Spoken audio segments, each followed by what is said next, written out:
Bitcoin futures. Bitcoin futures continued to absorb supply at the new level this week.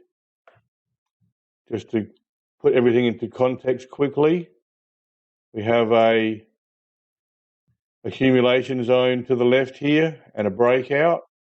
Here's the highs of the range coming through here.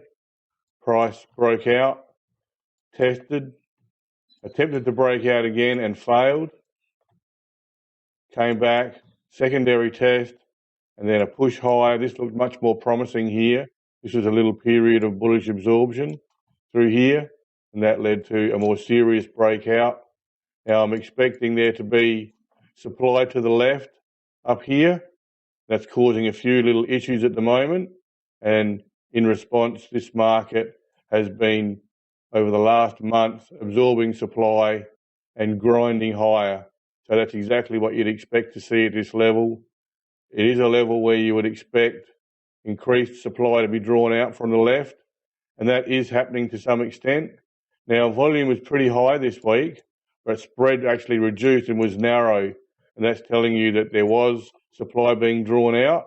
However, the positive close up near the highs of the week suggests that the market is comfortably able to absorb that supply.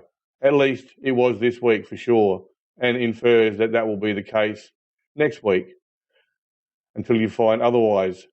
So the market did a good job to absorb the supply being drawn out. The buyers were there absorbing the sellers, and that means the market is likely to attempt to push higher again next week.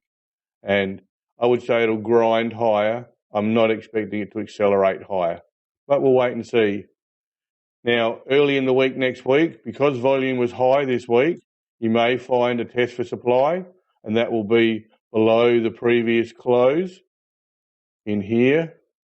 And if supply is found to be low, then there'll be an attempt to push higher.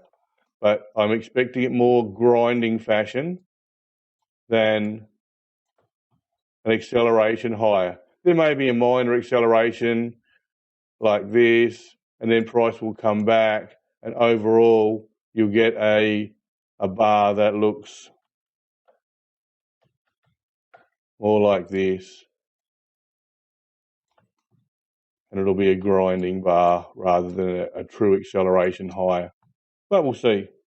I'm expecting this market to be relatively positive, but having to absorb supply from the left.